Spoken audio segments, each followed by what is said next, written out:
Ouais l'équipe, courte introduction pour vous dire qu'on va parler de plein de sujets. Je lance ma première série Parlons d'eux avec des sujets nouveaux à chaque fois. Donc n'hésitez pas à en proposer un maximum dans les commentaires l'équipe, merci. On risque de parler de elle, de ça, non pas de ça. Bref, abonnez-vous un max et bonne vidéo. A few moments later. Bonjour à tous, moi c'est Jimmy, nouvelle vidéo et c'est ma première, donc soyez indulgents dans les commentaires. Et aujourd'hui on va parler de quelqu'un de très dangereux et intriguant, donc le but c'est qu'on rigole, qu'on s'amuse et qu'on apprenne des choses. Let's go! Tous les faits dans cette vidéo sont source de recherche et de synthèse. Des approximations peuvent apparaître, de nombreux détails ou zones d'hommes sont volontairement placés pour le bien de la vidéo. N'hésitez pas à en débattre en commentaire et à rajouter des choses dans le respect, merci.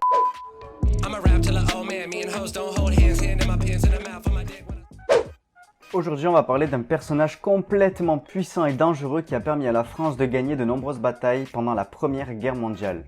Alors accrochez-vous, Albert Séverin Roche est le super-héros digne des plus grandes séries Marvel, soldat français le plus décoré titré de la Première Guerre mondiale. Il a été blessé 9 fois et a capturé, attention, asseyez-vous, oui bon calmez-vous, 1180 soldats allemands, presque tout seul.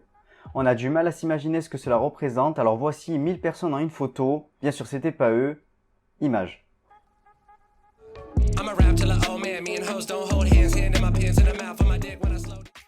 Concernant son enfance, Albert Roche est un enfant qui est né d'une famille modeste dans la Drôme, à Réauville, en 1895. Fils d'un cultivateur, il est le troisième fils de sa famille.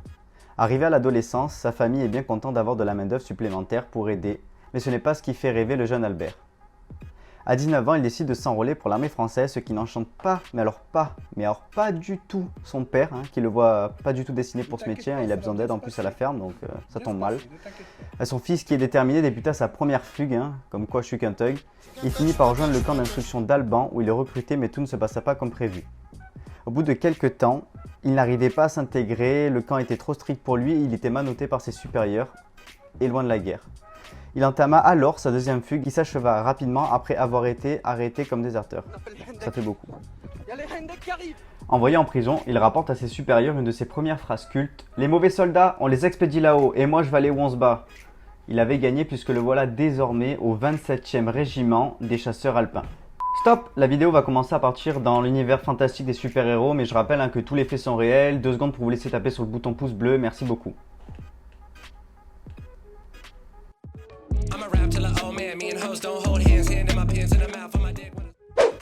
Un soir, son capitaine arrive et demande 15 volontaires pour déloger un poste lourdement armé par des mitrailleuses ennemies. Question pour qui veut gagner un crouton top. A. Albert se met à twerker devant tout le monde et se brise la cheville. B. Albert se prend pour Gandalf le Gris et crie « Vous ne passerez pas !» Ouais. C. Albert se lève et dit « Ouais, on va y aller à 3 et ça va passer crème. » Ouais, comme vous l'avez peut-être deviné, il a en réalité dit « Laissez-moi partir avec mes 2 copains, j'en fais mon affaire ». Assez déterminé pour l'époque. Bon, contre toute attente, c'est bien ce qui s'est passé. Tout le monde et le général y compris ont été choqués mais l'ont laissé partir avec ses 2 camarades. 1 heure plus tard, il est mort avec ses camarades avant même d'atteindre les mitrailleuses. C'est faux aussi puisqu'ils ont réussi à s'approcher du camp allemand dans l'ombre et sans se faire repérer des sentinelles en arrivant près du camp. Roche s'approche et aperçoit les mitrailleuses qui se reposent à côté pour profiter de la chaleur. Juste en haut se trouve un tuyau de poêle à bois. Albert décide de lancer quelques grenades dans le tuyau, causant plusieurs morts et des bruits métalliques énormes. Dans la même foulée, il a réussi à effrayer le camp tout entier pensant être encerclé par une escouade entière. Ouais, ils étaient 3 en fait. Albert retourne au camp avec toutes les mitrailleuses et en plus 8 survivants rendus prisonniers.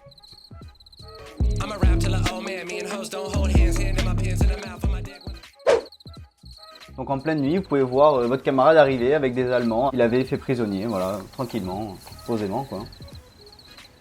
À la fin des années 1915, alors que le front des Vosges est relativement stable, il échappe miraculeusement à l'artillerie allemande qui dévaste sa tranchée. Il est le dernier survivant. Donc il est en god mode à chaque fois. Beaucoup là, non? Sachant que les ennemis allaient avancer et ainsi remporter la bataille, il décide alors de tenter un coup de maître. Deuxième question pour un crouton top. A. Il saisit un fusil d'assaut, se tapit dans la boue et tue chaque soldat qui avance. B. Regroupe les armes de ses défunts camarades et se met à rafaler avec comme un russe. C. Se fait passer pour un soldat éclaireur allemand afin d'infiltrer la ligne arrivante. Je vous laisse réfléchir. C'est la mer Noire. Oui. La bonne réponse est qu'il se mit à récupérer toutes les armes de ses camarades, il les a rechargées et il s'est mis à tirer avec en vidant chaque chargeur bout à bout afin de créer l'illusion que toute la tranchée avait été épargnée. Tous les Français étaient encore là, prêts pour se battre. Les Allemands, eux, quand ils ont entendu ça, bon, bah, ils étaient plus trop chauds pour avancer, du coup, bah, merci. Ouais, maintenant, vous connaissez un petit peu mieux le monsieur, hein. Vous avez vu un petit peu déjà ce qu'il a fait. C'est plutôt banal, hein. Je pense qu'on l'a tous déjà fait 2-3 fois. Enfin bon, c'est une autre histoire. Maintenant, on va parler de son physique. Est-ce que vous avez réussi à vous imaginer à peu près comment était le bonhomme? Dire un petit peu, il faisait 1m85, musculature, la Team Shape, hein, ou Marvel Fitness, ça dépend. La réalité, c'est qu'en fait, il mesurait 1m58 et qu'il pesait aux alentours de 50 kg pour 19 ans. Donc, on lui donnait pas très cher, hein, quand on le voyait partir seul au front ou en pleine nuit. Mais bon, hein, visiblement, l'habit ne fait pas le moine.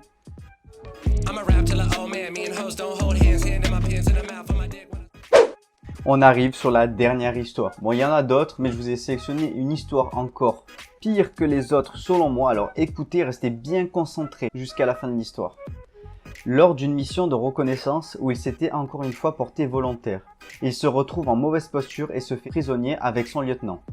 Les deux Français sont fait escorter jusqu'au poste de commandement allemand. Son supérieur blessé, Roche tente le tout pour le tout et réussit à arracher le pistolet de l'officier allemand qui l'interroge. Il le tue et place son camarade sur ses épaules.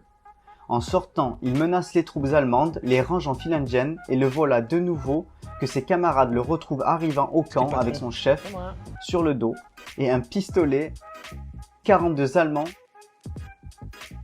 Encore une fois.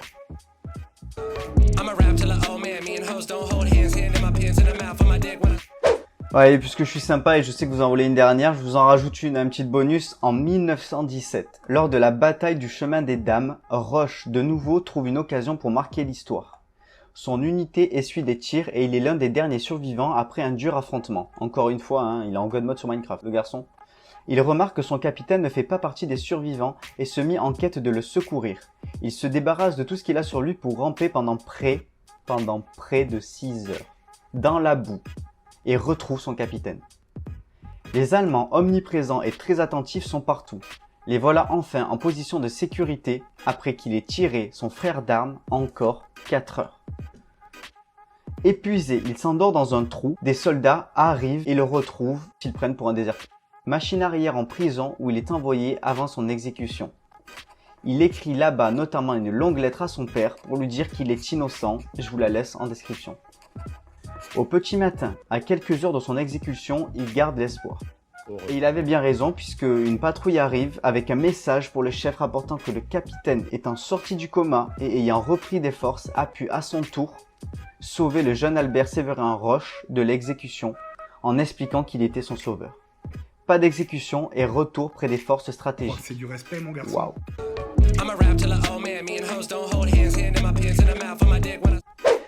La vidéo touche à sa fin, donc on va parler un petit peu de sa fin de vie et ce qu'il a fait justement ensuite. Il y avait d'autres histoires, mais bien sûr je les ai pas toutes expliquées. N'hésitez pas à me dire si vous voulez d'autres épisodes, hein. Je peux en faire sur d'autres personnes de ce style, vous changez complètement de thématique. Alors quelques mois plus tard, la guerre prend fin et les troupes entrent en Alsace.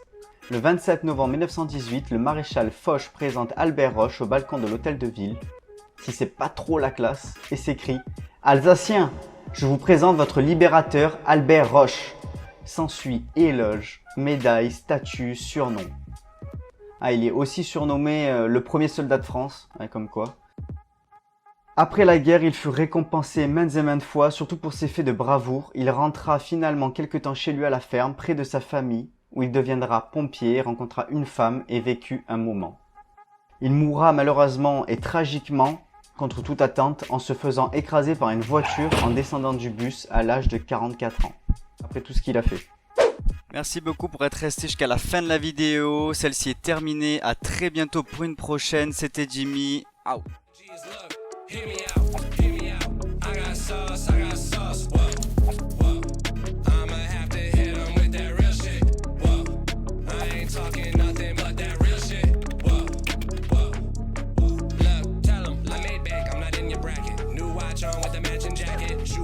They keep on stacking. You talk money, that's a different accent. Every show, yeah, I got a packet. UPS, yeah, I got